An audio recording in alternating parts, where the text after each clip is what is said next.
Ilang oras pa ang lumipas at nagawa na nga matapos ni Sai ang kanina pa niya pinagkakaabalahan sa kisame ng kanyang kwarto. Nagmadali na siyang bumaba sa ladder. Pagkatapos ay nakangiting pinagmasdan ang kisame. Ikaw na ngayon ang magiging ikatlong senyales ko. Mula sa araw na ito, walang sino man ang pwede umakyat at makapasok sa loob malibas sa aking kadugo at sitawan. Naalala niya saan sa sarili noong panahong naniniwala siya sa mga senyales ng pag-ibig. Nagibit balikat si Sai na marinig na tumunog ang doorbell ng pinto sa baba. Kinuha niya sa ilalim ng kama ang isang kahon na gawa sa kahoy. Pinuksan niya iyon at kinuha ang maliit na libro. Ingat niyang binuksan ang libro at pinagmasdan ang mga nakasulat doon hanggang sa nagpasya siyang ibalik yun sa loob ng kahon. Ilang saglit pa ay nakaninig si Sai ng ilang sunod-sunod na katok sa gilid. Tumayo siya at pinuksan iyon. Pumungad naman sa kanya ang kapatid niyang si Christian James o CJ. Oh, hindi ka pa nagbibihis? Pugad ito sa kanya. Ha? Bakit? Saan tayo pupunta? Kunot noong tanong niya. Sai naman, birthday ni Angelo ngayon at doon tayo kakain sa kabilang bahay. Napapailing na sagot ni CJ. Nakasimangot naman siya. Kuya, sa ilang taon natin silang kapitbahay, kailan ba ako sumama sa birthday ng best friend mo? Dahil wala si Kevin. Muling umiling si CJ. Hay, bakit ko ba nakalimutan na ganyan ka pala? Bahala ka nga. Saad pa nito sabay talikod nang bigla itong may naalala. Si Kevin nga pala yung dumating. May dalang pasalubong para kay Mommy. Tinatanong pa kung kasama ka sa dinner. Dagdag nito. Ano? Di nga. Kunwari ay nagulat at hindi makapaniwalang tumili si Sai. Bakit hindi mo silipin sa bintana? Para malaman mo. Saad ni CJ at tinalikuran na siya. Mabilis na tumungo naman si Sai sa bintanang nakaharap sa katabing bahay niya. Nasa baba si Kevin at may kinukuha pa sa sasakyan nito. Hindi siya nakatiis sa pati nito ng malakas. Kevin! Sigaw niya sa binata, sabay kaway. Agad naman itong lumingon sa kanya at gumanti rin ng kaway. Punta ka dito! Sigaw din ni Kevin. Oo naman! Magbibihis lang ako! Buong ngiting sagot niya, tsaka nagmadali na siyang kumilos para makapagpalit ng damit. Nagmadali siya maghanap ng susuotin hanggang sa nagkasya na lang sa kanya ang isang puting sleeveless blouse at pinantayan na lang ng above the knee na palda short. Pagkatapos, nagpabango na siya at nagmamadaling bumaba sa hagdan. Bago pa man makalabas ng bahay si Sai, narinig niya ang tawag sa kanya ng amang si Reynaldo. Saan ka pupunta? Kunot noong tanong nito na mabilis niyang nilingon. Sa kabilang bahay po. Doon tayo magdi-dinner, di ba? Ha? Sabi ng kapatid mo hindi ka sasama. Wala naman ako sinabing hindi ako sasama. Mauna na po ako, Dad. Nandiyan na si Kevin eh. Nakangiting paalam niya pagkatapos tuluyan ng tinungo ang gate ng kabilang bahay. Nakangising na iwan naman si Reynaldo. Mahina nitong tinapik ang asawang si Kristia, nakakalabas lang ng kusina. Dalaga na talagang anak natin. Nakangiting wika ng ginang.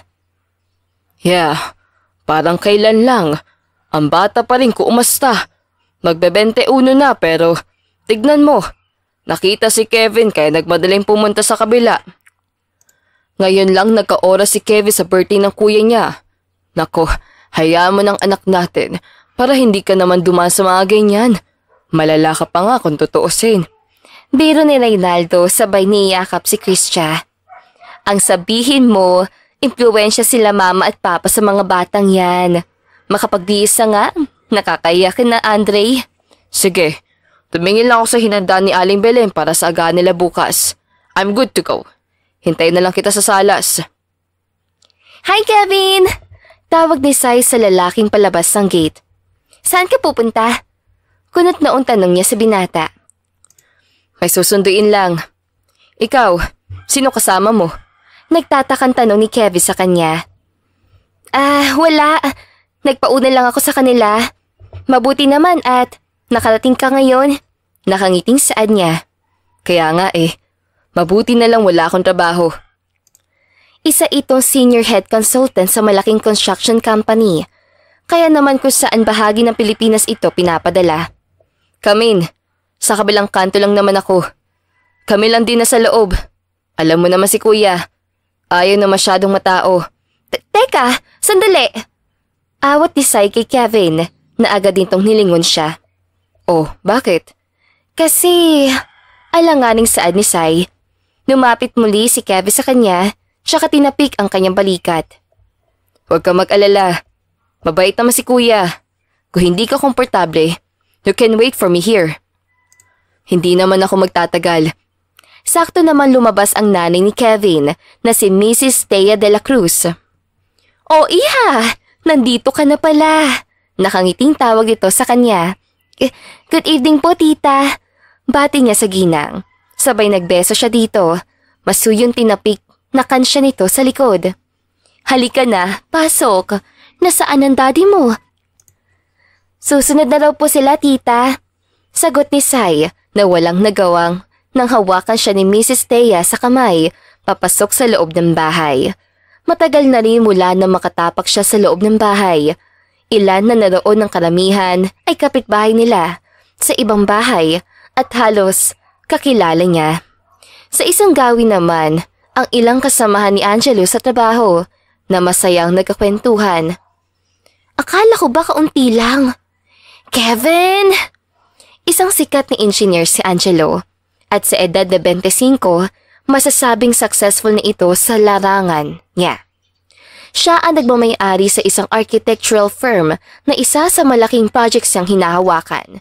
Hindi lang local, pati na rin sa international. Kasabay noon ang isa pang kaibigan ni Angelo at ng kuya CJ niya na si Calix. Dumiretso si Sai sa kusina at naabutan niyang busy ang dalawang kasambahay doon na kaibigan niya. Sina Maria at Isabel.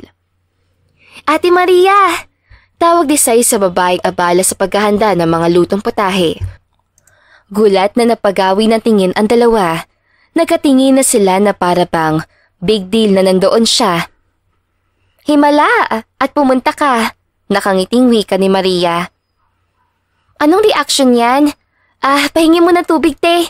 Kanina pa ako nauuhaw. Saad ni Sai, sabay lapit sa isang rank kung saan nakalagay ang baso. Hindi na niya napansin na natigilan ang dalawa at tila ba nakakita ng multo. Walang tubig sa inyo?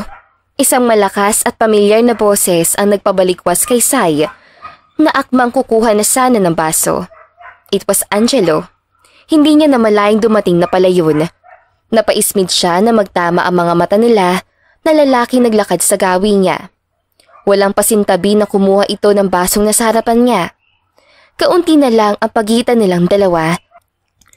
Napasinghap si Sai nang manuot ang ilong niya sa pabangong gamit ni Angelo, bagay na hindi nang lingid sa binatang na pangisi. Do I smell good? Bulong nito sa kanya. Sabi ko na nga ba, maling pumunta ako dito. Mahinang saad ni Sai na sinigurado niyang maririnig ni Angelo yun. Mabilis na masumabay ang binata na may hawak ng baso na walang laman. Hindi mo ba ako babati ng happy birthday? Nakangising tanong nito. I forgot. Si Kevin pala ang pinunta mo dito. I hate to break your heart, Princess Sai, but my brother is about to enter the gate with his girlfriend. Bulong nito sa kanya na ikinagulat niya. Sakto naman bumukas ang pinto na natanaw niya si Kevin papasok, kasama pa si Sandy, ang nurse sa St. Luke's. Pumuntong hininga si Sai. Kita sa mukha ni Kevin na masaya siya habang kasama si Sandy. Alam niyang ganoon din ang nararamdaman ng babae. It was making them almost perfect for each other. How she wished na sana ganoon din siya pagdating sa pag-ibig. Bagay na isa sa pangarap niya.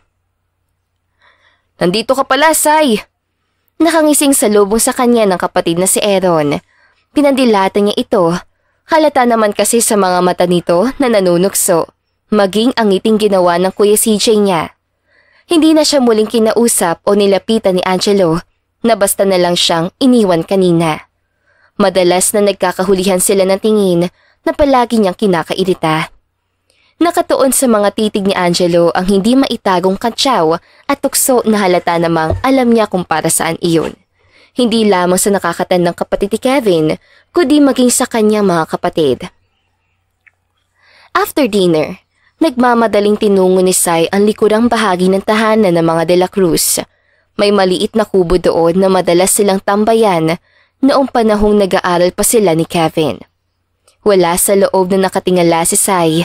Lalo siyang nakaramdam ng kahungkahan nang umihip ang malakas na hangin at salubungin ng madilim na kalangitan ang mga mata niya. Napahigpit tuloy ang pagkakahawak niya sa magkabila ang lupit. Ilang oras siyang nanatili doon. Walang ano'y nakatanggap siya ng tawag sa kanyang ina. Walang galang sinagot niya iyon. "Nasaan ka? Kanina pa kita hinahanap dito sa loob." Panimula ng ina. "Bahay, Mommy. Masama pakiramdam ko. Inaatake yata ako ng migraine. Pasensya na hindi ako nakapagpaalam." Pagsisinungaling niya. "Bakit hindi ka nagsabi agad? Teka, uuwi na lang ako. I'm fine, Mom." Mabilis ang putos sa ina. "Uminom na ako ng gamot. Gusto ko lang po magpahinga. Isa pa, ayoko pong makaistorbo. Baka guluhin na naman ako nila kuya." "Good night, Mommy." Sagot ni Sai, pagkatapos ay binabaan niya ito ng tawag. Napabuntong hininga siya. Pinikit niya ang mga mata habang patuloy na gumagalaw ang duyan. "Kailan pa nagkaroon ng extension sa kwarto mo tong greenhouse?" Napamulat ng mata si Sai sa boses na iyon. Napaismid siya na makita si Angelo. Nakapamulsa pa ito habang nakatayo ilang layo mula sa duyan niya. Mabilis sa tumayo si Sai at naglakad pabalik sa bahay nila. Lalampasan sana niya si Angelo, pero mabilis siyang nahawakan nito. "Ano ba?" Pigil nito sa kanya. "What?" Malakas sa saad ni Sai, sabay bawi sa brasong hawak nito. Ngunit hindi nagpatinag ang binata. "Hindi ka pwede bumalik sa bahay. Nasaro mo na ikaw, di ba?" Bulong na pahayag ni Angelo. "Ano naman? Wala kang paki doon. Pitawan mo nga ako. Kalalaki mong tao. Napaka-chismoso mo." "Nagsisinungaling ka na naman." Sa halip ng bitawan ni Angelo ay mas lalo niyang hinikpitan ang hawak sa braso niya. Natigilan si Sai sa sinabi ni Angelo. Tinignan niya ang lalaki. Muli namang sinalakay ng kakaibang sensasyon ang katawan niya, dulot ng pagkakahawak nito. "Pitawan mo ako!" Pakiusap ni Sai. Ngunit parang bingi si Angelo na ayaw siyang pakawalan nito at hinila pa palapit sa kanya. "Hanggang ngayon, hindi mo pa rin kayang sabihin pangalan ko." Mahinang wika ni Angelo. Lihim siyang napalunok. "Anong sinasabi mo?" Balik tanong niya rito, sabay iwas tingin. "Am I right?" Unti-unting lumuwag ang pagkakahawak nito sa kanya hanggang sa bitawan na ang braso niya. "Hindi ko alam sinasabi mo." "When will you grow up, Princess Sai?" Seryosang pahayag ni Angelo habang matamang nakatingin lang ito sa kanya. "Naririnig ko ang usapan niyo ni Tita Christia. Binuksan ko na yung maliit na daan patungo sa likod ng bahay niyo. Doon ka dumadaan para hindi ka nila makita." Mahinang paliwanag ni Angelo. Walang lingon likod na binaling ni Sai ang gate na siyasabi nito na muli siyang tawagin ni Angelo. "Sai." Tawag ni Angelo na mabilis na nakasunod sa kanya. "Ano na naman ba?" Naiiritang tanong ni Sai habang nilingon niya ito. "Hindi totoo ang mga senyales." Sadyosang saad nito. Hindi na napigilan ni Sai ang sarili. Mabilis niyang hinarap ang binata. "Kailan ka ba tatanda?" Sita ni Sai na ginaya ang sinabi ni Angelo. "Tignan mo nga sarili mo. Magaling ka paling mamuna ng ginagawa ng ibang tao. Pero hindi mo makita sarili mo. Get a grip, Angelo. Para naman yun ang atupagin mo." "Tignan mo ko sino." "Wait!" Pigil niya kay Angelo. "Sandali. You're not my kuya. Yet so, wala kang karapatang sermonan ako. Dahil I care pero itong sasabihin ko sa'yo. Mahal ko si Kevin. At alam kong dadating ang panahon na mamahalin niya ako. At kapag dumating yun, kaya ko natanggapin ang katotohanan na magkaroon ako ng isang brother-in-law na kagaya mo. Sumingkit naman ang mga mata ni Angelo. Ang taas din ng kumpiyansa mo sa sarili mo, ano? Sa tingin mo, mangyayari ang pagiging delusional mo? Nagsukatan sila ng tingin ni Angelo. Ayaw magpatalo ni Sai kahit ang totoo. Kanina pa, nanginginig ang tuhod niya. Makikita mo, Kevin and I are meant to be. I'll take time, pero alam kong mangyayari yun. Really? Bakit hindi tayo magkaroon ng truce? Gigil na question ni Angelo. Natigilan si Sai. Tinignan niya na maigi ang binata at napalunok siya nang makitang nakakunot noo ito. Talagang ayaw mo sa akin para sa kapatid mo, ano? Mahinang saad niya na may kaunting tampo. Oo. Bakit? I have my reasons. Stupid reasons. Am I not good enough for him? I mean, you know me, right? Kaibigan mo kuya ko. Maayos naman pakikitungan ni daddy sa'yo. Tama ka sa unang sinabi mo, Sai. Kilala kita, kaya nga ayaw ko sa'yo para kay Kevin. Didn't you see yourself? Opposite kayo nung gusto ni Kevin sa isang babae. Lahat inaasa mo sa senyales. Gising. Mas masasaktan ka kung ipipilit mong sarili mo sa hindi naman pwede. Sigurado kang hindi pwede? Masama ang loob ni Sai. Anong hamon ang gusto mo? Tatanggapin mo? Ano naman sa'yo? Dahan-dahan lumapit si Angelo sa kanya. Just like a while ago, halos kaunti na lang ang pagitan nilang dalawa. Pasimpleng napasinghap si Sai ng pabango nito. I will give you a month para paibigin si Kevin. Kapag nanalo ka, welcome to the family. Wala ka na ring maririnig na kahit na ano sa akin.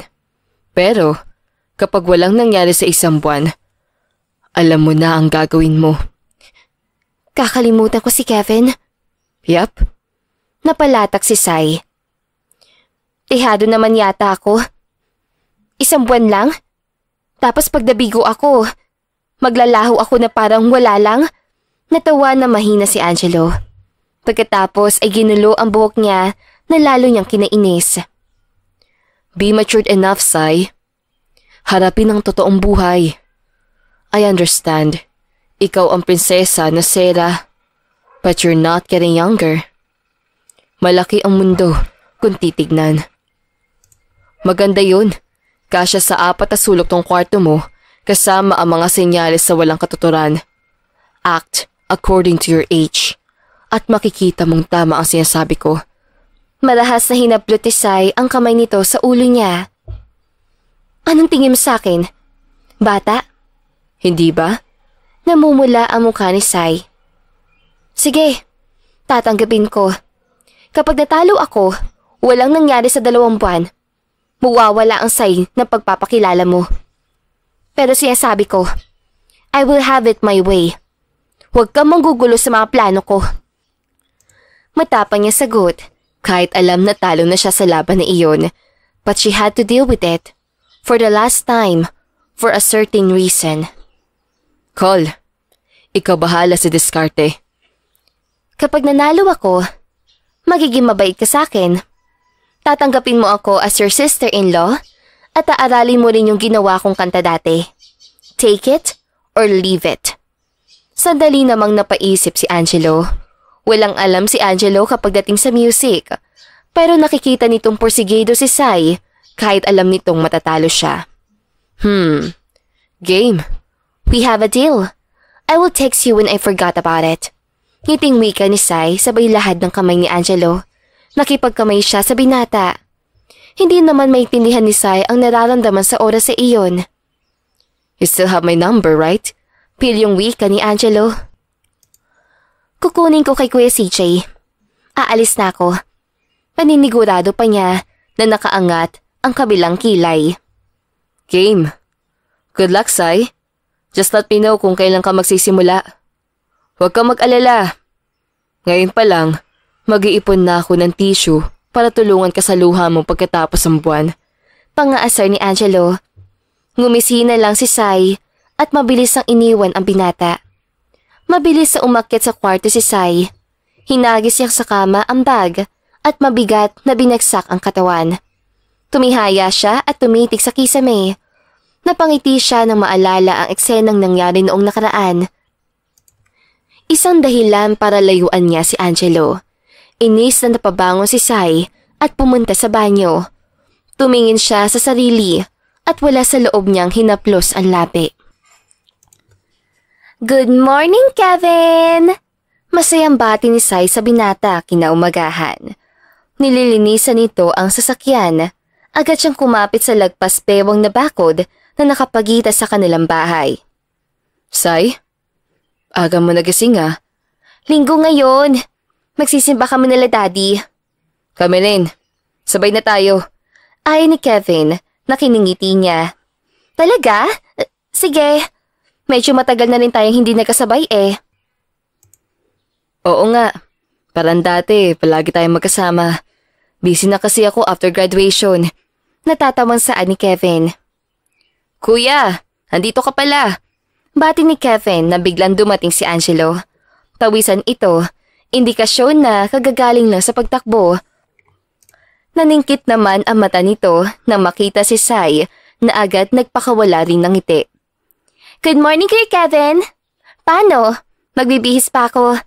Kita lang tayo sa simbahan na. Dadaanan mo pa si Sandy. I'm sure. Nakangiting wika niya habang nakatingin kay Kevin na hindi mapigilan mapangisi. Yap, ngayon lang kami may mahabang oras sa magkasama. Kaya susulitin na namin. Gusto mo ba sumama after church? May bagong bukas sa kainan malapit dito. Ano ka ba? Kakasabi mo pa lang na ngayon lang kayo magkasama ni Sandy. Tapos, isasama mo pa ako. Salamat, Sai. So, see you later? Sige. Wika ni Sai, tsaka pa simpleng binaling ang tingin kay Angelo na nakatitig sa kanilang dalawa. Pagkatapos ngumiti, ay tumalikod na siya at bumalik sa loob ng bahay. Ilang sandali pa ang lumipas, papasok na si Sai sa simbahan na nasa vicinity lang din ng kanilang subdivision. Para may nakatusok sa kanyang puso na makita sina Kevin at Sandy sa unahan na prenteng nakaupo kasama ang magulang na babae. Umpisa pa lang ng misa, umupo siya sa likuran ng mga magulang. Mag-isa lang siya at hindi kasama ang dalawang kapatid. May appointment daw ang mga ito, kaya siya lang ang kasama na magulang niya. Nang bahaging kakanta na, tumayo si Sai kasabay ang lahat at wala sa loob niyang tinaas ang dalawang kamay. Nabigla siya nang may kakaibang sensasyon siyang naramdaman na maramdaman niyang may humawak sa palad niya. Mabilis siyang nilingon ang katabi at nalaki ang mata niya na makita si Angelo na nakatitig ng diretso sa unahan. Akpang hihilain niya ang kamay, ngunit maagap namang hinigpitan ni Angelo ang pagkakahawak. Wala na siyang nagawa kundi hintayin matapos ang kanta. Pasimple niyang inapakan ang paa nito, ngunit parang baliwala lang ito sa lalaki. Ang magulang lang niya na nagulat na nasa tabi niya ang lalaki na naka-peace sign. Speaking of signs, bumuntong hininga si Sai. Bagay na hindi nakaligtas sa paningin ni Angelo. Nilapitan siya nito na nag-angat sa kilay niya. Para saan yun? Tanong nito. Ngunit nanatili siyang bingi. Nakatuon lamang ang atensyon niya sa dalawang nasa harapan. Sumunod naman ang tingin si Angelo sa gawi niya. I see. Mahinang saad nito. Ano? Give up? Dagdag pa ni Angelo. No. Mahinang sagot niya dahil baka marinig sila. Tapang mo ah. Gusto mo sumama? Nanalo ng trip si Kevin sa Palawan. Anniversary daw ng company. May paraffol. Nanalo sila. Binigay sa akin ng 2. Isang linggo din yun. Doon lang binaling ni Sai ang atensyon kay Angelo. Nang marinig iyon ay napabuntong hininga siya. Okay, walang malay niya sagot. Napailing si Angelo. Mahal mo talaga kapatid ko, ano? Sasama ka pa rin kahit alam mong masasaktan ka lang. Kailan aalis? Pabalik niyang sagot. Nauna nang tumayo si Angelo nang matapos ang misa. It'd be hard on you, Sai. Saad ni Angelo na bago sa kanyang pandinig. Nag-aalala? I'm used to it. Sagot niya lang at tumayo na rin. Summer naman.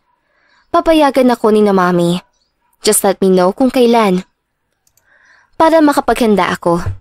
Umiling na nakatingin lang sa kanya ang binata. Sure. Baka sakaling magising ka rin sa katotohanan. Hindi na niya pinasin ito. Nagpatiuna na siya sa paglabas.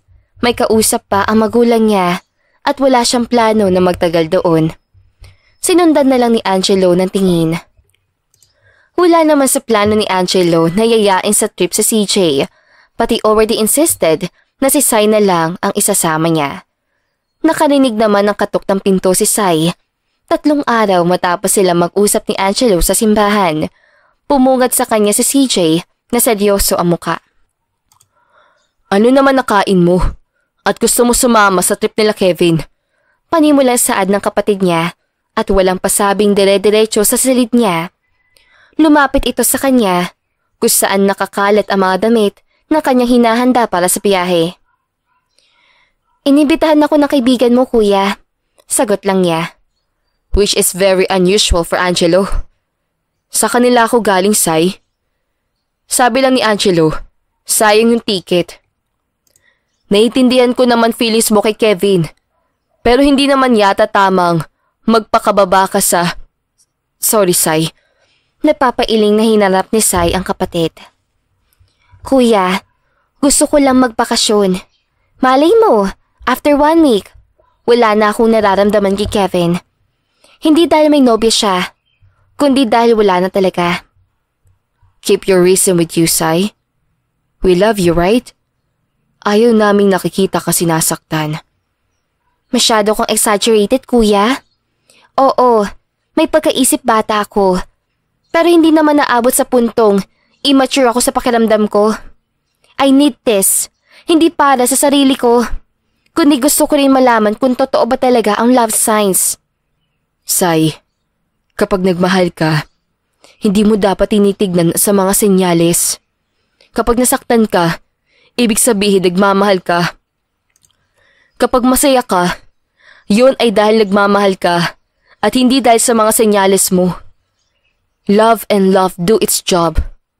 Huwag mo saktan sarili mo. Ang haba na sinabi mo, kuya. Last na to. Love ko rin naman kayong lahat. Nandiyan naman best friend mo. Kahit masungit yun, alam ko namang hindi niya ako pababayaan. Iyon nga ang pinagtataka ko. Kilala ko si Angelo at hindi niya yung mga ganyan. Walang time yung sa mga ganyan.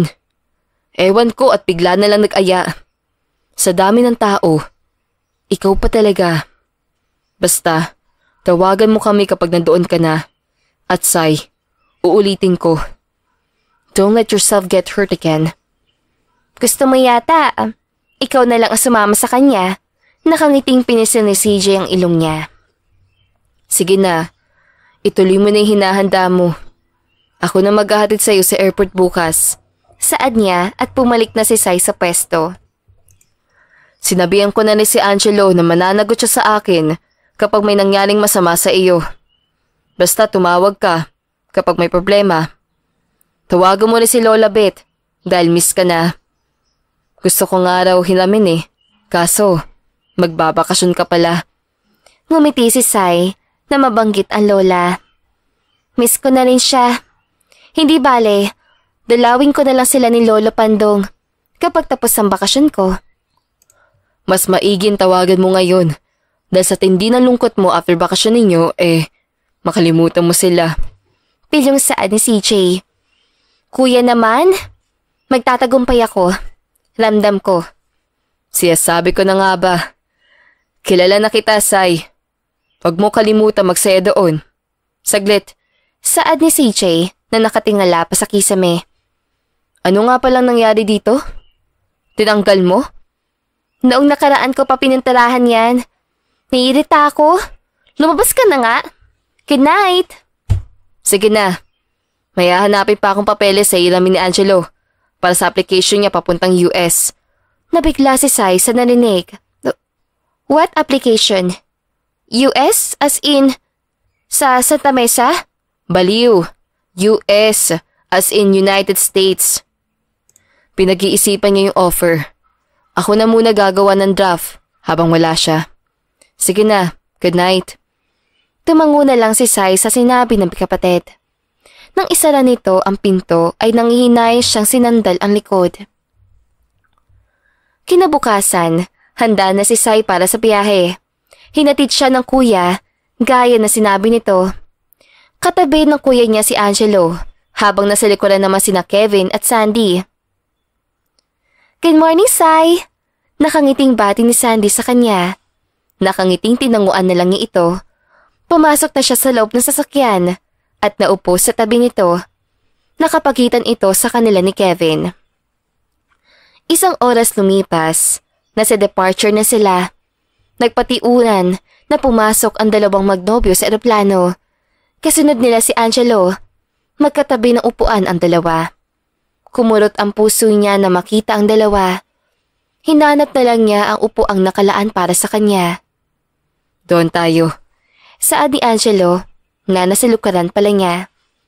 Tinuro nito ang upuang may numero katulad ng nasa tiket nila. Dabog na tinungoy ni Sai na may kalayuan sa dalawa. Gusto mo ba sa tabi ng pintana maupo? Tanong ni Angelo. Tumango siya. Pagkatapos ay nauna siyang umupo. Inayos niya ang gamit niya at nilabas ang iPad at headset. Nakasuot na siya ng jacket ngunit nilalamig pa rin siya kaya niyakap na lang niya ang bag tsaka pinikit ang mata. Samantala, lihim naman ni inoobserbahan ni Angelo ang katabi. Gusto niyang matawa sa itsura ni Sai. Ilang sandali pa ay nasa ere na sila. Tahimik na nagbabasa siya ng libro nang maramdaman ang pagpatong ng ulo ni Sai sa balikat niya. Kinuha ni Angelo ang maliit na unan at nilagay siya sa ulunan ng dalaga. Inayos niya iyon at saka pinagpatuloy ang pagbabasa ng libro. 1.5 oras din ang tinagal ng biyahe bago lumapag ang eroplano. Marahang tinapik ni Angelo ang balikat ni Sai. Wake up, Sai. Nandito na tayo. Mahinang saad niya. Nagising naman agad si Sai at unang napansin nito ang una na muntik pang malaglag. Kunot noon niyang hinawakan iyon at tumingin kay Angelo na may pagtataka. Gusto mo bang iwan ka namin dito? Wala na tayo sa Maynila. Kaya bilisan mo kumilos. Pwede? Mairita sa boses si Angelo na agad na pagising ng diwa ni Sai. Mabilis na inayos si Sai ang sarili. Pagkatapos ay tumayo na habang bitbit ang maliit na unang umagaw sa atensyon niya. Nakita niya pa sina Sandy at Kevin. Nakasunod lang si Sai sa likod ni Angelo. Napahinto po siya sandali upang iabot sa stewardess sa unan. Ngunit, mabilis siyang hinila ni Angelo. Ang bagal mo naman, Sai. Saad ng lalaki habang hawak siya nito. Ano ba? Pakli niya na kinalingon ni Angelo. Kunot noong lumampas sa kanya ang tingin nito. Kinausap ni Angelo ang babae at kinuha ang unan at madiin na binalik sa kanya. Alam kong hindi kay Kevin galing ito. Pero wag mo namang ibigay kung kani-kanino. Sa'yo yan? Gulat na tanong ni Sai. Hindi siya nito sinagot.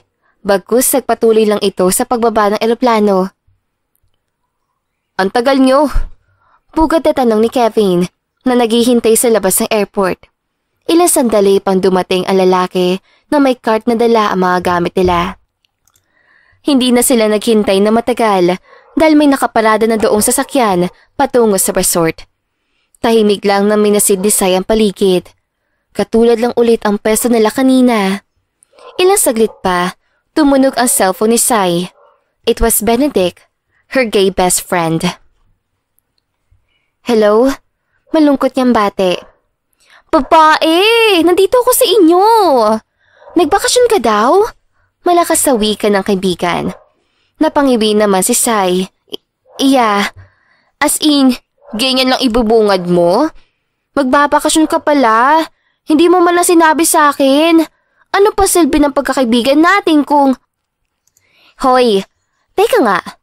Tinatawagan kita kahapon pa, pero hindi ka matawagan. Hindi ba nasa ospital ka? Ayaw kitang isorbohin. Fine. Pero true bang kasama mo si Kevin at si Papa Angguko? May kaunting kalandian sa tinig ng boses si Benedict. She rolled her eyes. Pwede pa ako sumunod dyan, BFF? Sila, ano pa gawin mo dito eh? Stay there, Benedict. Tsaka, sabit lang ako dito. Saad niya na nilakas ang huling letra. Bakit mo ko ginaganito, Sai? Ang swapang mo. Dalawa pa talaga silang kasama mo. Nagsuselos ako. Sige na. Ayaw mo bang alalayan kita habang naghihinagpis puso mo dahil kay Kevin at sa bebe niya? Tapos ako, magpapakasawa sa asawa ko si Angelo. Please, sunod ako. Ay, ewan ko sa'yo. Sige na. May gusto kasi si Benedict kay Angelo at alam niyang marami na naman itong itatanong at sasabihin sa kanya. Sama ng ugali mo, Sai. Bakit kasi hindi na lang asawa kong habulin mo? Bagay kaya kayo. Bakla ka. Sige na, tawagan kita mamaya. Bye. Saad ni Sai, sabay patay na cellphone. Hindi naman niya alintana na kanina pa may nakikiramdam sa kanya. Ilang saglit pa, narating na nila ang resort. Gandang-ganda si Sai sa tanawin. Everything around them is refreshingly green. Sinalubong sila ng isang lalaki sa hotel. Pagkatapos ay iginiya sila sa magiging kwarto kasama ang ilang tauhan doon. Nasa pinakataas sila sa nasabing silid at nag-iisa silang 4 ng kwarto. Nagtataka si Sai kung bakit Sir ang tawag na lalaki kay Angelo. Iniisip na lang niya na normal lang ito dahil bisita sila doon. Nasa kanan ang 2 silid para kay Kevin at Sandy. Samantalang nasa kaliwa namang paharap sa dagat ang kwarto ni Sai at Angelo. Don't worry, hindi ako kakatok sa kwarto mo. Bulong ni Angelo sa kanya na lalong kinakunot ng noo niya. Wala ko sinabi. I know you, Sai. Nakangising tugon ni Angelo. Kapal talaga na mukha mo. May kalakasang basag ni Sai na pinagkabit palikat ng lalaki. Bago pumasok na silid si Angelo, ay kinindatan pa siya nito na umamba naman siya na suntok. Namangha si Sai sa kwarto nang masilayan niya ang kabuuan noon. Agad nawala ang inis niya kay Angelo. Nakangiting binaba niya ang gamit, tsaka binuksan ang balcony at bumungad sa kanya ang magandang tanawin. Lumabas siya at nakangiting napapikit at huminga ng malalim. Presko ang hangin, kaya napahawak siya sa barandilya. Nag-enjoy ka ba sa tanawin? Nagulat naman si Sai na marinig ang tinig na iyon. Nang ihaling ang atensyon sa kanan, pumungad sa kanya si Angelo na katulad niyang nakatambay sa balcony. Nalisik ang mata niyang tinignan si Angelo. Pwisit, saad niya rito, sabay balik sa loob ng kwarto. At least gwapo. Narinig pa niya sigaw ni Angelo, sabay tumawa ng malakas. Inayos lang niya ang damit sa closet, pagkatapos ay tinawagan niya ang nanay niya para sabihin na sa resort na sila.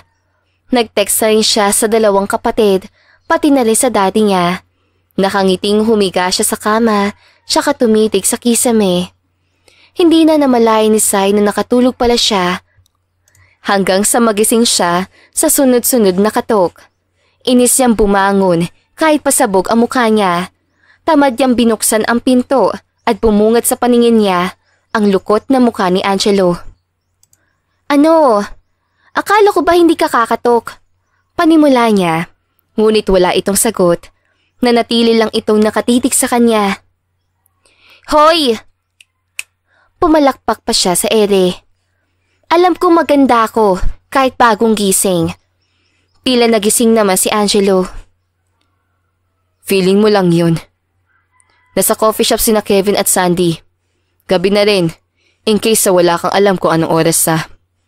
Pambihira naman. Hindi ba dapat kumikilos ka na para sa plano mo? Nagsimulang uminit ang ulo ni Sai sa narinig. Akala ko ba wala kang pakialam?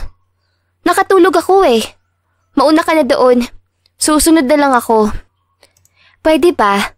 Huwag ka balasabos kumatok. Taas kiling na saad ni Sai, kasabay ang malakas sa pagsara ng pinto. Tigalgal naman si Angelo, pagkatapos ay tumalikod at tinungo na ang coffee shop. Habang salubong ang kilay, nagsimula kumain ang tatlo nang dumating si Sai na pinaghilan ni Angelo ng upuan. Umorder na si Sai na makakain at ilang sandali pa ay sinabayan na niya ang tatlo. Labas tayo mamaya. Madami activities dito kapag gabi. Sure ako magsasaya tayo. Right, babe? Saad ni Kevin na binaling ang tingin sa nobya. Sure! Sang-ayon ni Sai na pilit sinisigla ang tinig. Isang sipa sa paa naman ang naramdaman niya na nagmula kay Angelo. Palihim niyang tinitigan ang lalaki na tila walang pake na patuloy lang sa pagkain. Isang mariing apak naman sa paa nito ang ganti ni Sai na kinaubo ni Angelo. Kuya, ano nangyari? Nagtatakang tanong ni Kevin sa kapatid na mapansing umubo ito. Wala. Nakagat ko lang dila ko. Sarap kasi ng pagkain. Mapapasipa ata ako sa sobrang sarap. Sagot ni Angelo na kunwari ulam ang tinutukoy. Ngiti naman ang pinakawalan ni Sai dahil alam niyang siya ang sinasabihan ng lalaki. Ilang oras lumipas, nakahanda na si Sai para sa unang labas sa resort.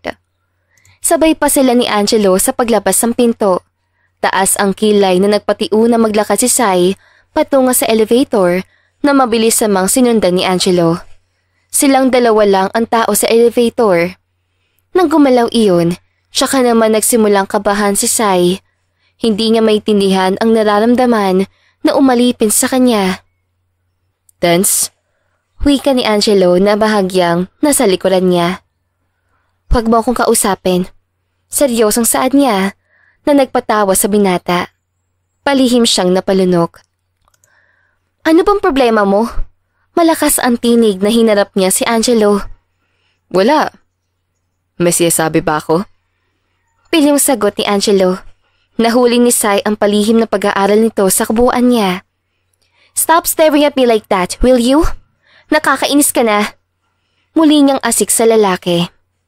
Let me correct you, Sai. 5 taon ka nang inis sa akin. At yun, stop! Putol niya sa sinabi nito. Natawa naman ng malakas si Angelo. Unti-unti itong naglakad palapit sa kanya. Bagay na lalong nagpakakaba kay Sai. Napalunok siya ng sunod-sunod hanggang sa maramdaman na lang niya ang pagdating ng likod niya sa pader ng elevator. Angelo naman! Naiiyak na sambit ni Sai. Finally!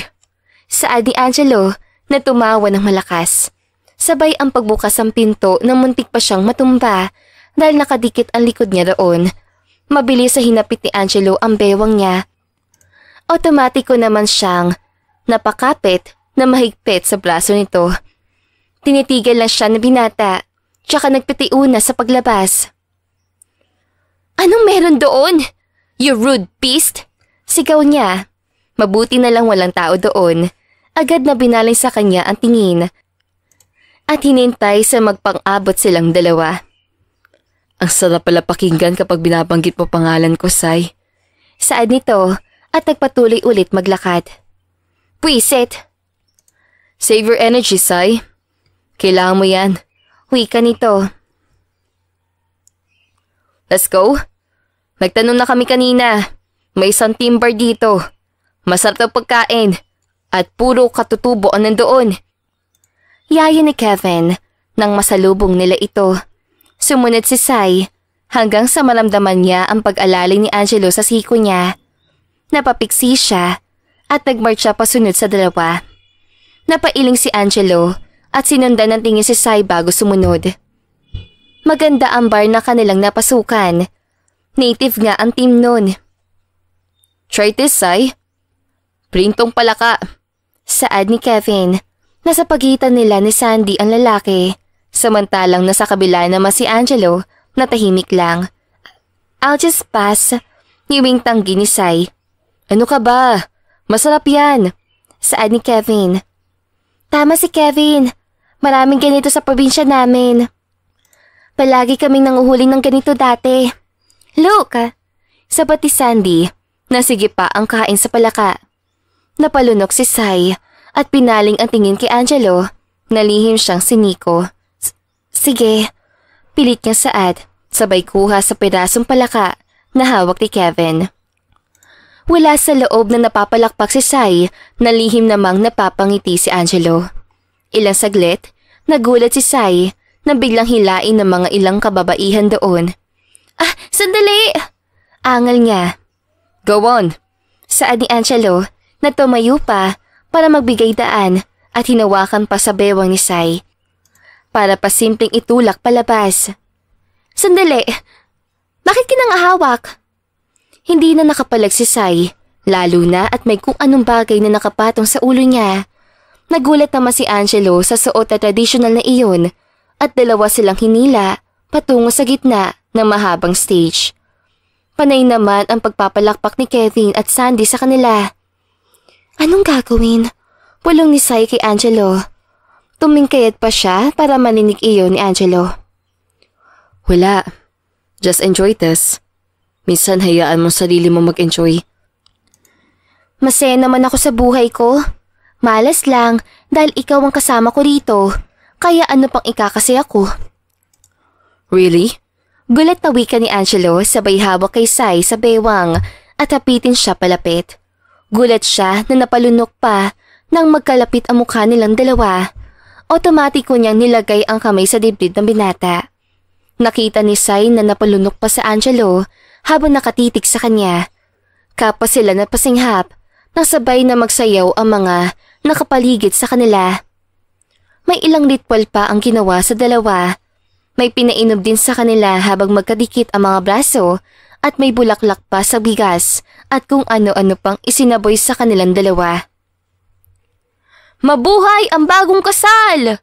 Malakas na sigaw na tinatayong Ginoong doon. What? Sabay na pikas silang dalawa. Ritual pang kasal ang ginawa namin, Ginoo at Pinipini. Kinaganap iyon sa loob na 3 taon. Teka po, bakit kami? Hindi kami magkasintahan at reklamo ni Sai. Bago kami mamili ng pares ay mayroon kaming ritual na ginagawa. Buksan niyo ang puso't isipan at makikita nito ang nais namin ipahiwatig. Maaari na kayong bumalik sa inyong pwesto. Wika na matanda. Kunot noong hindi bumalik si Sai sa pwesto, lumabas siya ng bar para magpahangin. Sumunod naman sa kanya ang binata na hindi alam paano kausapin si Sai. Don't talk! Sigaw ni Sai nang akmang magsasalita si Angelo na kasabay niya maglakad sa buhangin, pabalik na silid. Natawa naman ang binata na lalo siyang napikon. Katawaan lang yun. Bakit pa sobrang affected ka? Hindi ka naman lugi sa akin bilang asawa mo. Pangaasa ni Angelo na kinahinto ni Sai sa paglalakad at hinarap ito. Bakit papakiramdam ko may kinalaman ka sa nangyari? Saad ni Sai. Wow! Masama mabintang na tao. Narinig mo na masabi nila, di ba? Hindi ko kasalanan kung ako hinila nila. Kung si Kevin at Sandy yung hinila, siguro mas masama pa ang loob mo ngayon. Kumunot lalo ang mukha ni Sai. Wala na sa pwesto ang dalawa nang bumalik sila sa table, kaya mabilis din siyang lumabas ulit. Ewan ko sa'yo! Naiiyak na saad ni Sai bago tumalik at mabilis sa bumalik ulit sa bar. Ngunit agad siyang pinigilan ni Angelo. Saan ka ba talaga pupunta? Babalik ka ba sa loob o sa labas? Malalagot ako sa kuya mo. Ano bang paki mo? Hindi ako bata para bantayan at pigilan sa gusto kong gawin. Sino niloloko mo? Sa inaasal mo ngayon, hindi ka lang bata. Isa kang pasito walang tanda. Doon tayo.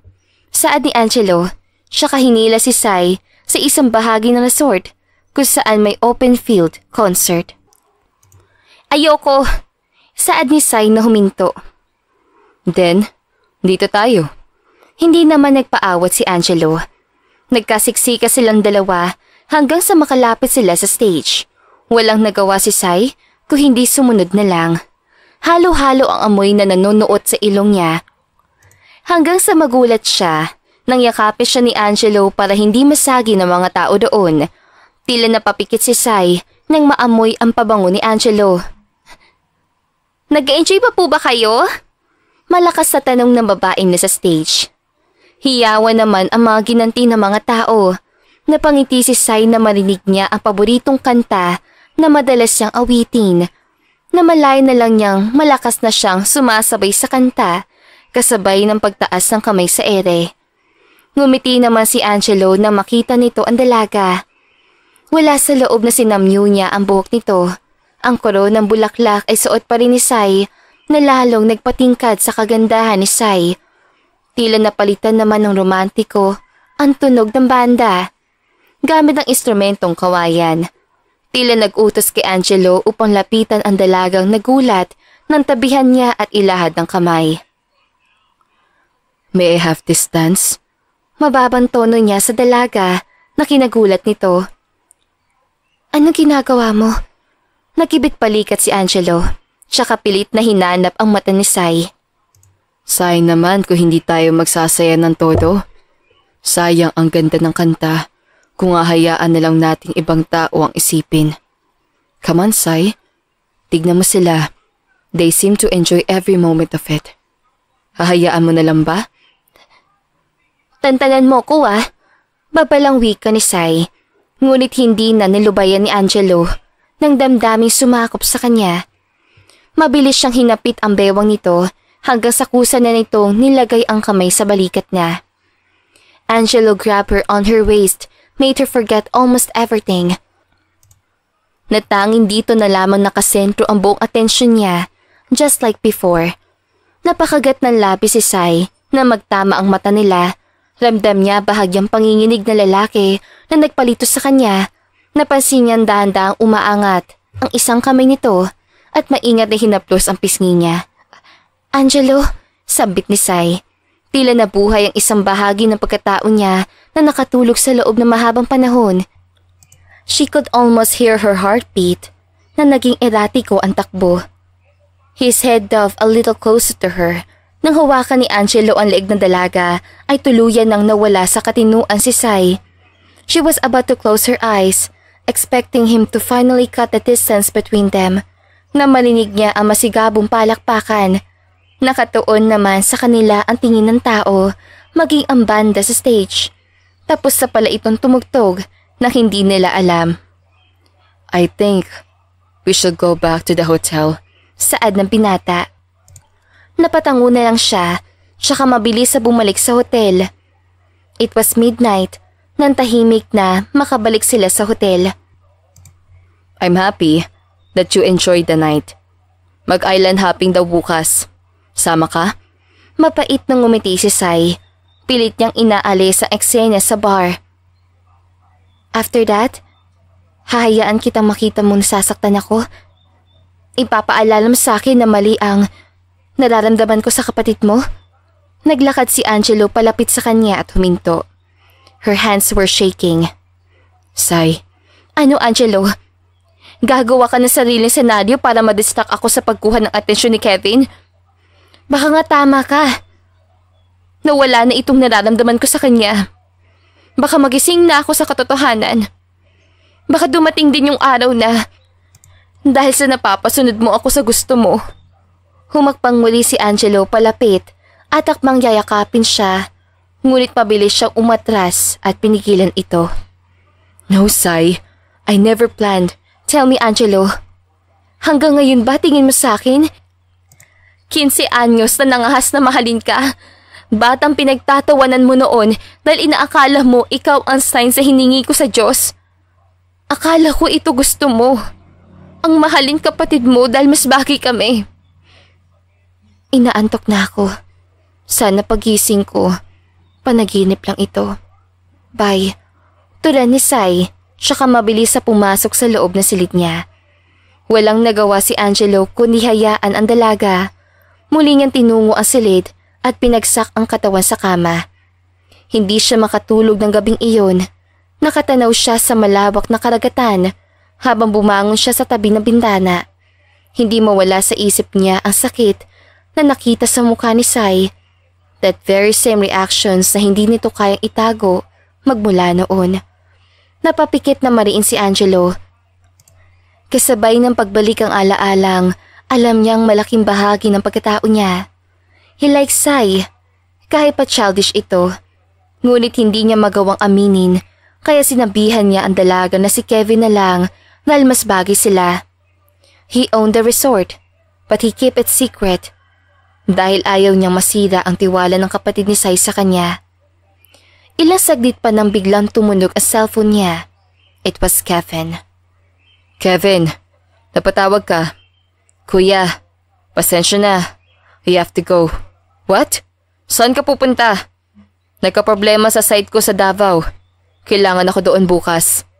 Wala akong nagawa kundi umalis ngayon dahil sa mga presentation. Isasama ko na si Sandy.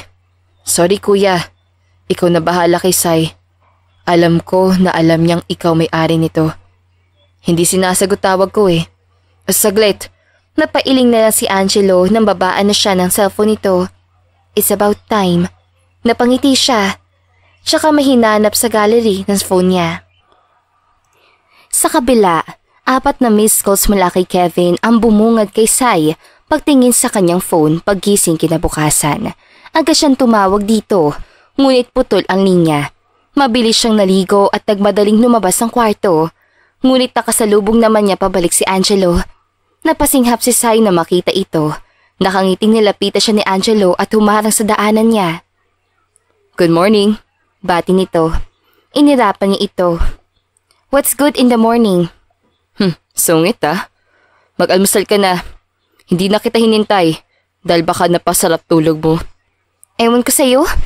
Nasaan si Kevin? Tanong niya. Hindi naman sumagot si Angelo. Bagkus tinitigan lang siya nito. Ang hirap sa'yo minsan. Ako na yung nandito. Kung sino-sino pa hinahanap mo. Mahinang saad ni Angelo. Nalabis sa pinagtaka. Akma na siya maglalakad. Ngunit tila nagpatintero pa silang dalawa. Tuluyang kinainis si Sai. Anong problema mo? Wala. Oo nga pala. Umuwi na sina Kevin at Sandy. Ha? Bakit? Hindi ba lang nila tayo hinintay? Kunot noon niya. Hindi pa pwede? Mag-almusal ka na. Susunod tayo sa kanila. Magyayate na lang tayo. Saad ni Angelo, sabay lakad palayo sa kanya. Naiwan naman sa inis si Sai na agad ding tumungo sa elevator at bumaba para mag-almusal. Yan lang dadalhin mo? Puna ni Angelo na makarating lang sila sa maliit na pantalan. Tinutukoy nito ang bag na may lamang laptop at ibang personal na gamit. Nagkibit balikat si Sai. Dapat ba buong kwarto dadalhin ko? Sana naman sinabi mo para nilagay ko sa loob ng bag. Pilosopong sagot niya. Funny. Umakyat ka nga sa yate. Saad ni Angelo na tinuro ang maliit na yate na kanina pa naghihintay. Tumungo na si Sai sa yate. Pasalampak na umupo siya doon at binaba ang gamit. Tsaka hinintay si Angelo na inaayos ang taling pandagat. Lihim niyang pinagmasdan ang lalaki. Yun pa rin ang suot nito mula kanina. Pero pawisan na siya ngayon. Pasimpleng pinupunasan ni Angelo ang pawis sa noo sa pamamagitan ng likod ng palad. At hindi na malayo ni Sai na nakangiti na pala siya habang nakatitig sa lalaki. Napaismit si Sai na agad binaling ang tingin sa kabila. Nang mapansin niyang tinignan siya nito. Ready? Tanong ni Angelo na nasa likod na pala niya. Nilingon niya ito at hindi niya alam kung saan nagmula ang awkward na nararamdaman niya. Yeah, saan ba magiging cabin ko? Tanong niya na tumayo habang si Angelo ay tinungo ang main engine ng yate. Nandoon. Hinanda ko na yung kanina pa. Sagot nito. Agad niyang tinalikuran si Sai at tinungo ang kwartong tinuro ni Angelo nang may maalala siya. Pupuntahan ba natin si Kevin? Tumango lang ito, tsaka tumahimik. Nagibit balikat si Sai at muling naglakad papasok sa cabin. Ilang saglit lang ay binalikan niya si Angelo. Saan tayo pupunta? Nilingon siya nito, ngunit muling bumalik ang tingin sa unahan. Sa isla. Kaya nga island hopping, di ba? Seryosong saad ni Angelo. Anong oras umalis si Kevin? Hindi ko nasagot tawag niya. Nilingon siya muli ni Angelo. Kagabi pa. Actually, wala na sila sa resort. What? Anong wala na dito? Ano naman bang plano mo? Niloloko mo ba ako? Gulat niyang pahayag. Kung sinabi ko kaagad na wala na sila dito, hindi ka sasama sa akin, di ba? Inis siyang tumabi kay Angelo at pinigilan ang kamay nitong nakahawak sa steering wheel. Nasa gitna sila ng karagatan ngayon. Ihinto mo! Utos niya. Tinabig ni Angelo ang kamay niya at hindi siya nito pinansin. Sabi ko, ihinto mo! Hindi pwede! Bakit ba ang kulit mo? Napamewang si Sai. Bakit ka ba ganyan? Sisirain mo na naman bang araw ko? Hindi ka sumusunod sa usapan natin. Tinignan siya ng malalim. May gusto ko ipakita sa'yo. Kaya please, manahimik ka muna doon. Kung makapag-react ka, parang masama akong tao. Kung may gagawin man ako, sisiguraduhin ko rin na magugustuhan mo yun. Matagal niyang tinignan ang lalaki, tsaka tinungo na lang niya ang cabin at doon nagmukmok. Huminga ng malalim si Angelo, pagkatapos ay tinanaw ang karagatan. Hindi na malayo ni Sai na nakaidlo siya dahil sa sama ng loob. Alauna ng hapon na magising siya. Agad siyang bumangon at pinuksan ang bintana. Kalmado ang paligid. Hindi din gaanong gumagalaw ang yate. Pagkatapos niyang ayusin ang sarili, nagpasya na siyang lumabas sa cabin. Nagulat siya na buksan ng pinto at bumungat si Angelo. Nakakatok na sana sa silid niya. Kanina pa kita gustong gisingin. Kaso napasarap ka ng tulog. Panimula ni Angelo. Bakit? Anong oras na? Baka kasi gutom ka na. Tuluyan siyang lumabas ng silid at tinungo ang bahagi ng yate kung saan nakahanda ang pagkain sa maliit na lamesa. Hindi pa ba tayo babalik? Ano pa silbi na nandito tayo? Wala si Kevin, tanong ni Sai habang nakatayo lang sa harap ng mesa. Can stand near me? Seryosong tanong ni Angelo. Hinarap niya ito at napasinghap na muntik matumba dahil sa distansya nilang dalawa. Mapait nang umiti siya at pilit na kinalmang sarili. Lahat na lang ba kailangan connected sa'yo? Mahirap pa akong intindihin. Nagmamahal lang ako at yung taong mahal ko ang gusto kong kasama. Hindi nga pwede. Ang hirap mo intindihin. Ibalik mo to sa resort. Ganun kasimple. Kung wala na talaga akong pag-asa sa kapatid mo, go! Ibalik mo na lang tong pesting pangkang ito at uuwiin na ako. Malakas niyang saad. Nahimasmasan naman si Angelo sa nakitang reaksyon sa mukha niya. Napabuntong hininga ito. Kumain ka na. Malapit na tayo sa isla na gusto kong makita. Babalik din tayo agad sa resort. No, I want to go home. Mariing saad niya. Please, I swear, hindi na kita iinisin. Gusto ko lang kasi talagang puntahan yung isla. Saad ng lalaki, sabay turo sa islang tanaw na sa kanilang pwesto.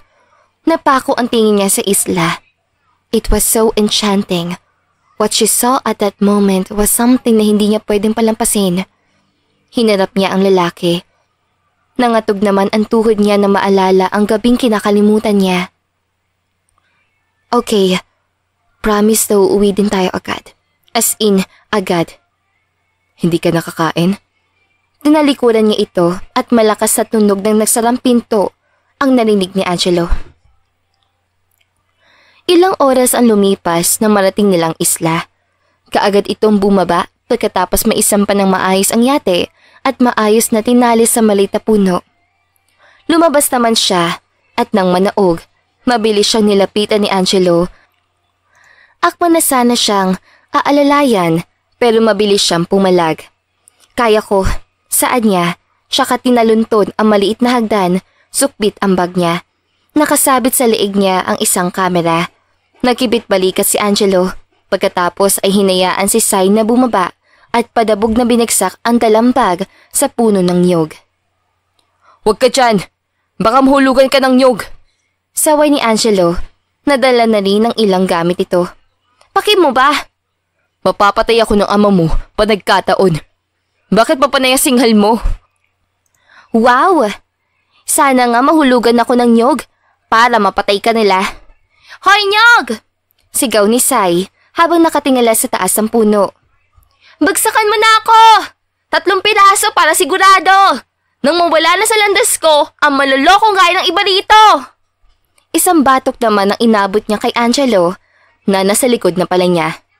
Stop acting like a child. Can you? Why? Does it annoy you? Pilyong tanong ni Sai. Always, Sai. Always. Kaya nga hindi ako naniwala sa sinasabi mo sa akin noon na, Enough! Putol ni Sai dito. Ayokong marinig boses mo. Okay? Saka mabilis sa kinuha ang gamit sa buhangin at iniwan si Angelo. Saan ka naman pupunta? Sa wala ka! Maraming ahas dyan! Pananakit ni Angelo. Wala akong pake! Laking Girl Scout ako! Inis sa bumalik si Angelo sa yate. Bahala ka sa buhay mo! Huwag kang hihingi ng tulong kapag may nangyari sa'yo dahil hindi kita tutulungan. Hindi pa tapos sa pagsasalita si Angelo nang marinig niya ang malakas sa tiling ni Sai. Mabilis pa sa alaunang tinakbo ni Angelo ang kinaroroonan ni Sai para lang makita ang babaeng nakatayo sa likod ng puno habang nagpipigil ng tawa. Tang-ina! Pumalalas naman ng tawa si Sai sa nakitang reaksyon ni Angelo. Akala ko ba hindi mo ko tutulungan? Nakangising wika niya. Padaskol na hinila siya ni Angelo pabalik sa yate. Aray! Ano ba? Mababali ko yung leeg mo, Sai Sera. Sige nga. Sarcastic kung saan ni Sai. Pasaliyang binitiwan ni Angelo ang kamay niya nang nasa tabing dagat na ulit sila. You scared the hell out of me. Wika nito nang harapin siya. Napalunok si Sai sa kaseryosohan nito. Don't do it again. Bakit pa concerned ka? Tanong niya habang nakatingin na mariin sa lalaki. Palagi akong concerned. Sagot nito. Napaiwas naman ng tingin si Sai. Inayos niya ang gamit na dala, tsaka bumalik sa lilim na puno. Napabuntong hininga siya and out of nowhere, tila narinig niya ang tinig ng isang babaeng kumakanta. Tahimik na nilatag ni Sai ang gamit, tsaka umupo at kinuha ang cellphone. Pinuksan niya iyon para lang madismaya na makitang walang signal sa lugar.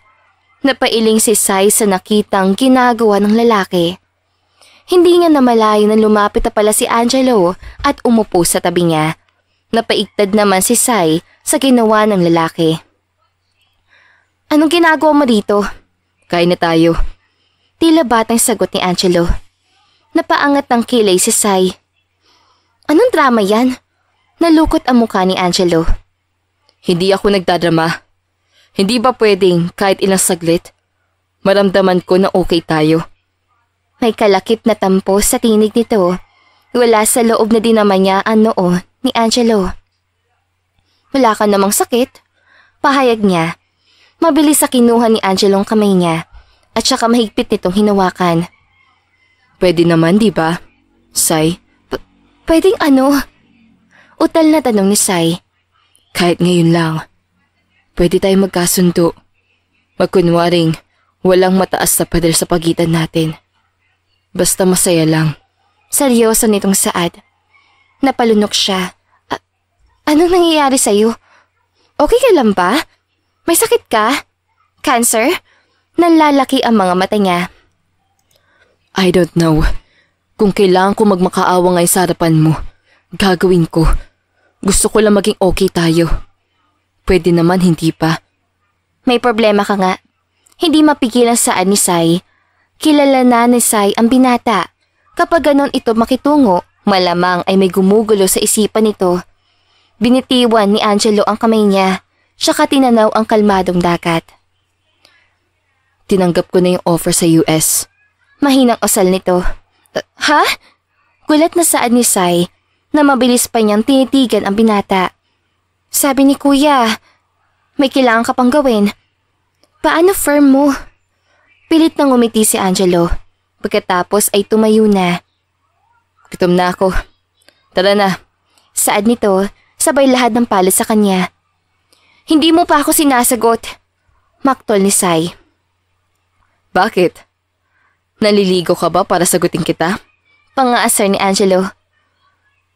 Nahagilap ni Sai ang isang bato na pinukos sa paa ni Angelo na mabilis namang nakailag. Ano ba? Parang binibiro ka lang.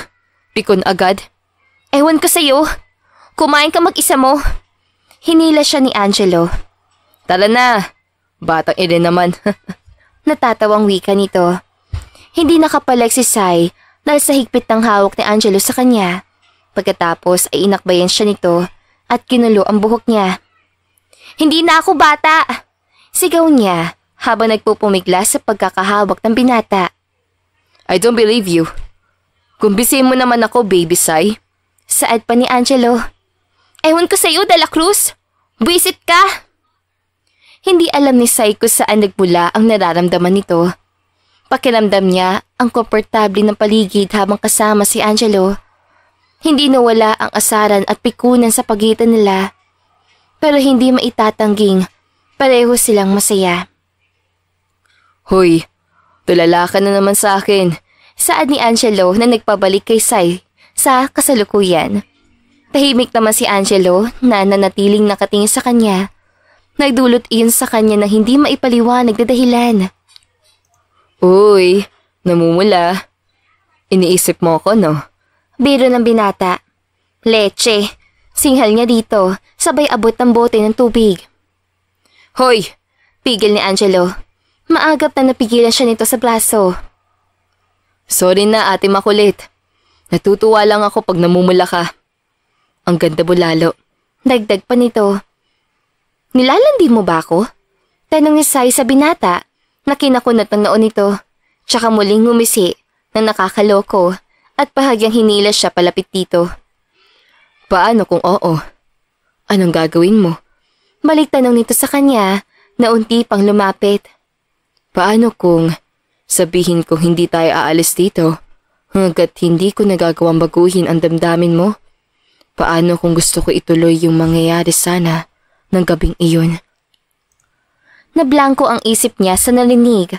Nagtama ang paningin nilang dalawa at namalayo na lang siyang magkahinang na ang labi nila. Angelo's kiss was different from what they had years ago.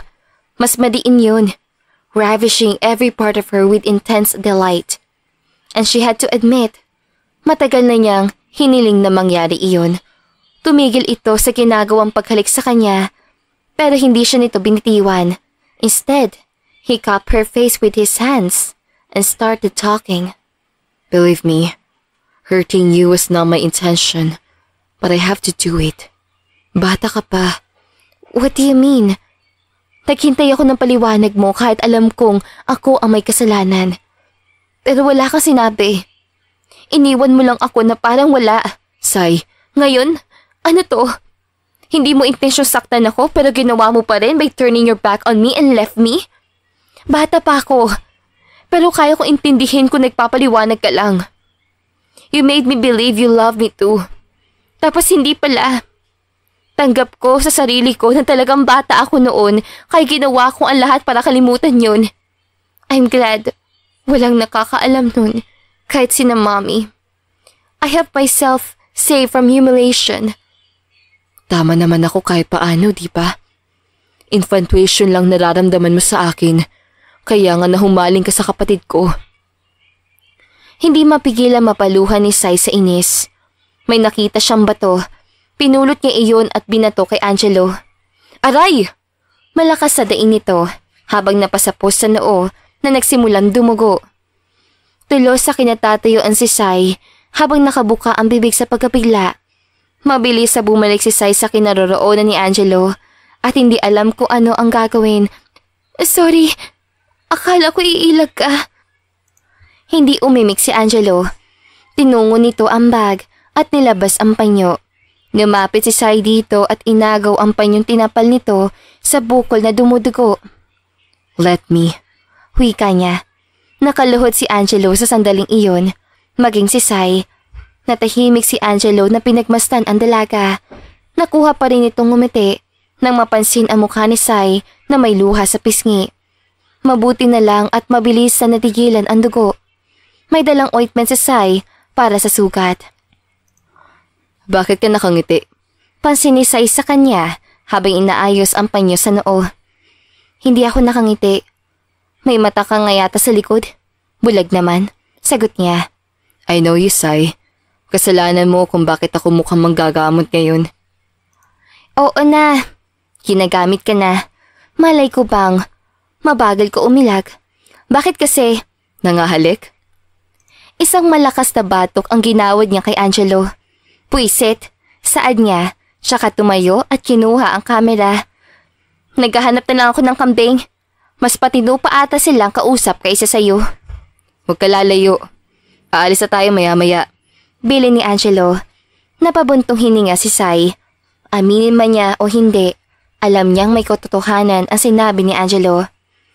Bumalik si Sai ilang saglit. Pinili niya maupo sa kumot na nilatag ni Angelo. Napansin niyang wala na doon ang ibang gamit. Ilang sandali pa at bumaba si Angelo sa yate. Kunot noon ito at hindi maipinta ang muka. Bakit? Tanong niya. Ayaw umandar ng makina. Maikling sagot ni Angelo. Ha? Anong nangyari? Tanong niya muli at napatayo na. Ewan, kanina ko pa sinusubukan pero wala talaga. Hindi nga. Hindi naniniwalang tanong ni Sai. Ikaw sumubok magpaandar. Nagulat si Sai sa reaksyon ni Angelo. Bakit galit ka? Hindi ka naniniwala eh. Ayan na masarap mo.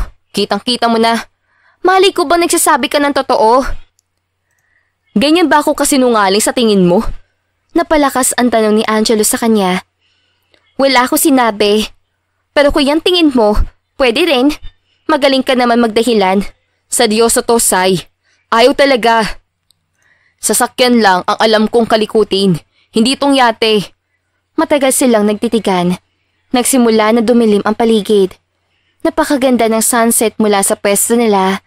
Pero hindi iyon pinapansin ni Sai. Ano na gagawin natin? We have no choice. Walang signal dito.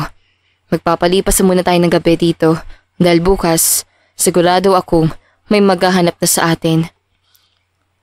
Ganoon? Paano kung may aswang dito? Tapos paano kung... Hoy! Malakas sa saway ni Angelo. Sabay pitik sa ilong niya. Yan ang nakukuha kakapanood ng nakakatakot. Karga kita at nangako ako sa kuya mo hindi kita pababayaan.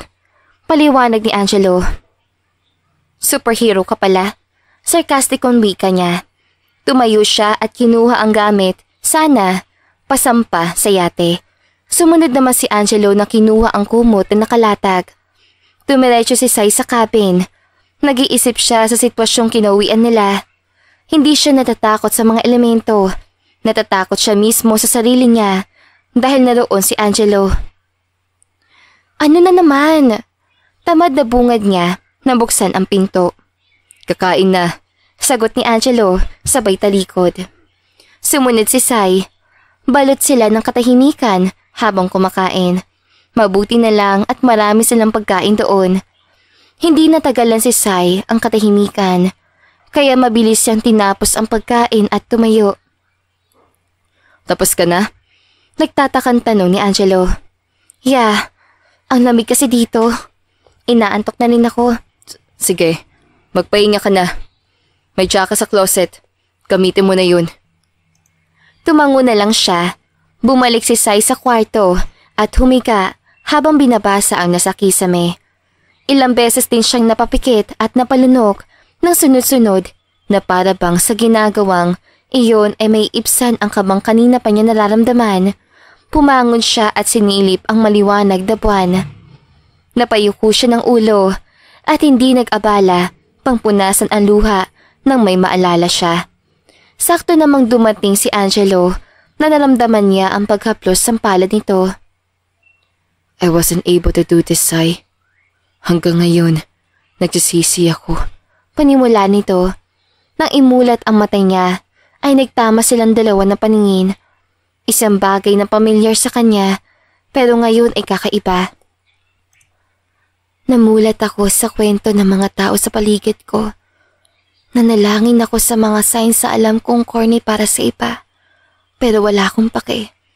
Galit ako sa'yo pero wala. Ginusto kong kulitin ka. Kahit itaboy mo ako, sunod pa rin ako na sunod. Gusto kasi kita makita. Gusto ko marinig tawa mo, pati pang-iinis mo sa'kin. Hindi ang signs ko na minahal kita. Habang lumalapit ako sa'yo, yung tulak mo sa akin kay Kevin. Nagpatuloy siya, samantalang nanatiling nakikinig lang si Angelo. Noong malaman kong may girlfriend ka. Ang sakit kaya, pero wala naman akong karapatan. Nakikita ko naman na masaya ka sa babaeng iyon. Nakuha ko na ring ngumiti. Pinuksan ko yung box na naglalaman ng mga signs. Inisip ko siguro, test lang sa akin yun kung gaano pa ako kalalim paniniwala mo. Ang bata ko pa kaya inisip kong laro lang lahat. Hinawakan ni Angelo ang balikat niya at hinayaan lang niya iyon. Pinali niya ang tingin sa binata na hindi niya mapigilan na mapaluha. Kaya hindi ko maiintindihan bakit ginagawa mo to sa akin ngayon. Hindi ko alam kung anong gusto mong palapisin sa mga ginagawa mo. Samantalang noon, kulang na lang literal na itulak mo ko palayo. Umiiyak na saad ni Sai. Tinulak niya si Angelo, ngunit mahigpit ang yakap nito sa kanya. Special ka sa akin, Sai. Imagine the day when I met you. Hindi ko na alam. Wika ni Angelo na mukhang hindi na mapigilan ng emosyon habang yakap siya. Naging best friend ko ang kapatid mo, kaya isang kagaguhan para sa akin na mahalin ko pa ang bunsong kapatid niya. Revelasyon ni Angelo na labis nagpatigal-kal kay Sai. Nag-angat siya ng tingin. Kitang-kita niya ang paghihirap sa mukha ng binata. Hindi ko naramdaman yung gusto kong maramdaman noon. Inis ako sa ugali mo. Pero gusto pa rin kitang nakikita lagi. Gusto kong isigaw na mahal kita. Na alam kong ako din dahilan kung bakit ka lumuluha. Yung pagkahumaling mo sa senyales, alam ko yun. Madalas ka naming pinag-uusapan ng kapatid mo. At gusto ko rin sabihin na hindi yun totoo. Bakit hindi mo ginawa? Bakit wala kang sinabi? Sambat ni Sai. Isa yan sa gumulo sa akin. You are filled with honesty at very young age. Pero ako, hindi ko kaya. Kayo ni Kevin ang bagay. Pinagtuunan ko ng pansin ang pangarap ko. Nagtayo ako ng negosyo. At ito, I own this island. Saad niya na nagpatahimik kay Sai. Alam mo, tuwing nakikita ko kay ni Kevin, nagsaselos ako. Pero sobrang mali na dahil may girlfriend ako noon at kapatid ko ang kasama mo. Dagdag pa nito na natawa sa naalala. What? Gulat na reaksyon niya. Hindi ko maintindihan. Naguguluhang wika ni Sai. Tumayo ang binata at saka marahan siyang hinila patayo habang hawak ang kamay niya. Nagtama ang mata nila. Gusto niyang matuwa pero nanaig pa rin ang pagkalito. Takot at ang sakit na inalagaan niya sa puso. Naalala ko noong pumasok ako at nakita kita naglalasing. Gusto kong saktan sarili ko. You look so miserable. And when I came to you, your face lightened up. Umiti ka. Hindi na ako nakapag-isip ng matino. Alam ko lang, miss ko lang yung ngiti mo. Lumabas tayo na hindi nag-uusap.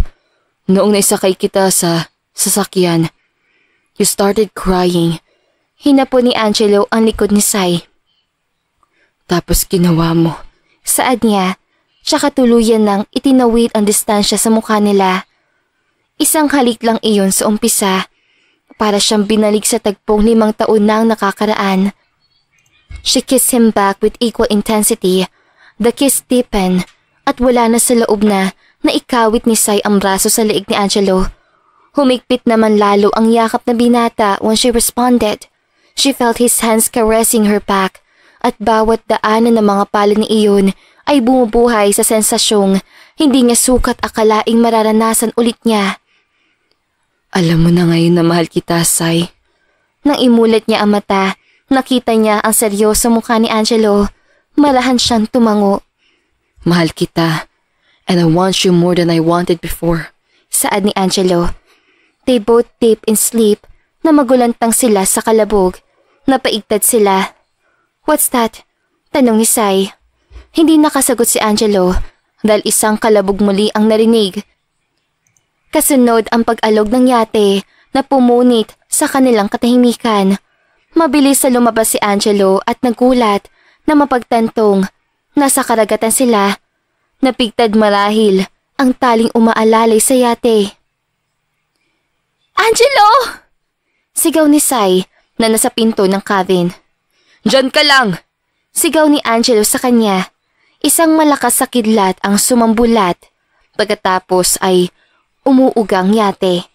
Sinubukan niyang lumapit kay Angelo ngunit bago pa man siya makahakbang, isang malakas na alog uli ang naramdaman niya. Dahilan para tumagilid ang yate.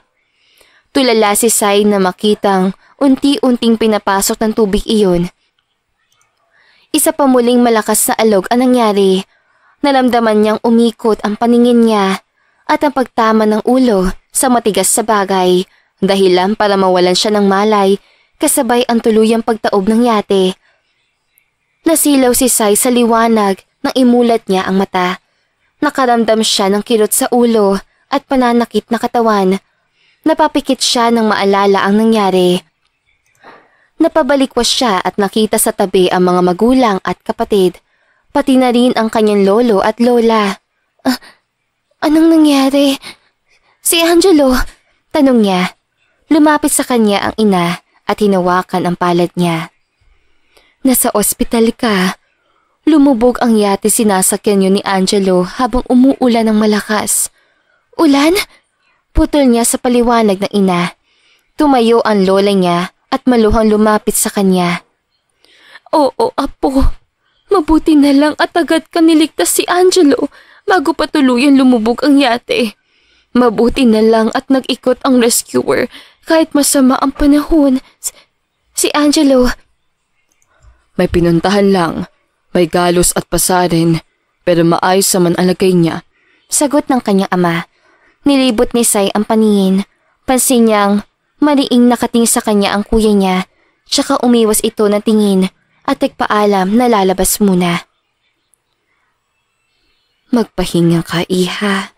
May aasikasuhin lang kami ng daddy mo sa baba. Handito naman kuya mo. Sabihin mo lang kung may kailangan ka." Tumango na lang si Sai. Tangi si CJ ang kasama niya. Pumukas naman ang pinto at nakita sina Kevin at Sandy na may dalang bulaklak. "Sai, kamusta ang pakiramdam mo?" tanong ni Sandy nang makalapit. Inayos ni Sai sa vase ang mga bulaklak na maagap niyang pinigilan. "No!" "Ha?" Nagtatakang tanong ni Kevin. "Ilabas mo yan." Kunot noong nakatitik sa kanyang tatlo, lalo na si Kevin.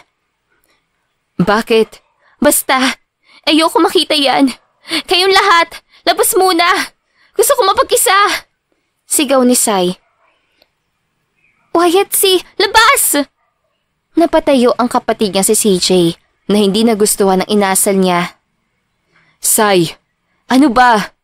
"Kuya, gusto ko muna mapag-isa." Nakangiting tinapik ni Kevin si CJ. "CJ, it's okay. Baka naninibago pa si Sai. Naintindihan namin. Lalabas muna kami ni Sandy." Nakangiting pahayag nito. Na makalabas ang dalawa, agad siyang sinita ni CJ. "Anong problema mo?" Galit na tanong nito. "Ewan ko sa'yo. Mabuti pa nga yatang maiwan na muna kita. Nanlalabo na naman yung utak mo. Alam mo bang galing pa silang mahabang biyahe para lang kamustahin kayo ni Angelo?" "Iwan mo muna ako. Please." Mahinang wika ni Sai. "Bahala ka." Saad ni CJ at padabog siyang iniwan doon. Isang linggo makalipas mula na ma-discharge siya sa ospital at makauwi sa kanila. Isang linggo na rin niyang hindi nakikita si Angelo. Naramdaman ni Sai ang tila pagkadismaya ng mga kapatid, bagaman wala pa ring bago sa pakikitungo ng mga ito sa kanya. Hindi niya makuhang magkwento sa mga ito tungkol sa naging bakasyon niya, pati na rin ang tungkol sa kanila ni Angelo.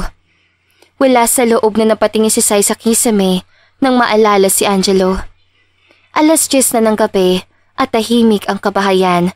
May narinig siyang ugong ng sasakyan sa katabing bahay, ngunit hindi na siya nag-abalang tignan iyon. Bigo na siyang umasa na si Angelo yun. Napaupo si Sai sa kama. Matagal niyang tinitignan ng aklat at saka tumulo ang luha. Hindi niya namalayan na nakatulog siya, kip-kip ang kirot sa puso. Naalipungatan si Sai dahil sa isang haplos sa pisngi niya. Namulat siya at tila pinako siya sa higaan na makita ang taong iyon. Angelo, may hawak itong bulaklak habang hawak ang librong kanina ay yakap niya. Hay, mahinang saad nito. Anong ginagawa mo rito?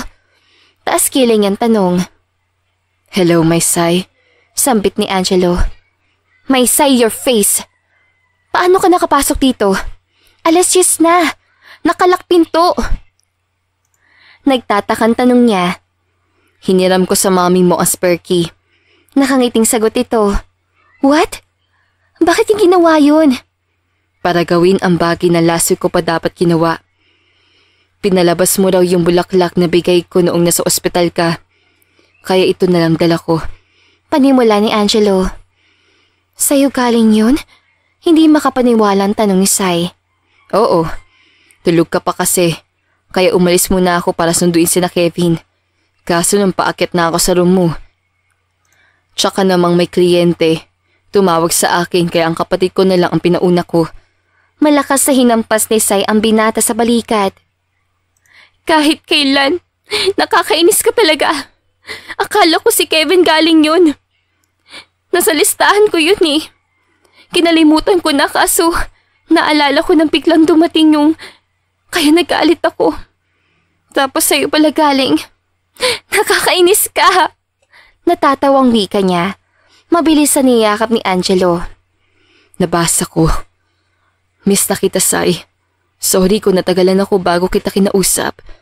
Nahihiya ako sa magulang mo. Nag-usap na rin kami ni CJ. Bago ka magising, sinabi ko na sa kanya lahat. Kaya pala galit si kuya noon. Nakakainis ka! Saad niya at sunod-sunod na napapailing. Hindi ko kayang pakawalan na lang asawa ko, Sai. Lalo na noong nagawa niyang banggitin ulit ang pangalan ko at nang malaman kong mahal niya pa rin ako. Nilabanan ko ang hiyang nararamdaman ko. Kanina lang, kausap ko ang magulang ng asawa ko at sinabi kung gaano ko kumahal ang anak nila. Anong asawa? At sinong kabit mo? Remember that night before we went to the island? Kinasal na tayo, di ba? Ang saya ko nun. Pinangako ko sa sarili ko na magkakatotoo yung balang araw. Oo nga pala. Halos lahat ata ng senyales sa hinihingi ko. Nagkatotoo sa'yo. Pag-amin ni Sai. Pansin ko nga. Nakangiting sambit ni Angelo habang nakatitik sa kanya. I missed you. Deklara na binata. Iniharap siya ni Angelo at hinawakan sa magkabila ang pisngi. Tsaka pinagtama ang mata nila sa pamamagitan ng pag-angat nito sa kanyang baba. She saw love and sincerity in his eyes. Hayaan mo sana ako maging bahagi ka ng buhay ko. At ang mundo gusto kong buuin para sa atin. Payag ka bang gawin kong Reyna ang prinsesa ng mga Sera? Are you willing to use my surname for the next 150 years ng existence mo? Madamdaming tanong ni Angelo. 150 talaga? Saan mo ninako yung mga linyang yan? Natatawa, ngunit kabadong tanong ni Sai. Ayan ka na naman. Every time na sinasabi kong nararamdaman ko, may mga ganyang hirit ka. Nagtatampong saad ni Angelo na binitawan siya. Masuyang pinatong niya ang braso sa balikat ni Angelo, tsaka tinignan ito sa mga mata at bahagyang hinapit sa ulo. Mag-iinarte pa ba ako sa'yo? Sa loob na ilang taon, laging laman ng isip ko ang mga sandaling ito. Ngayon pa ba ako magpapa-baby? Ito naman talaga ang gusto ko, di ba?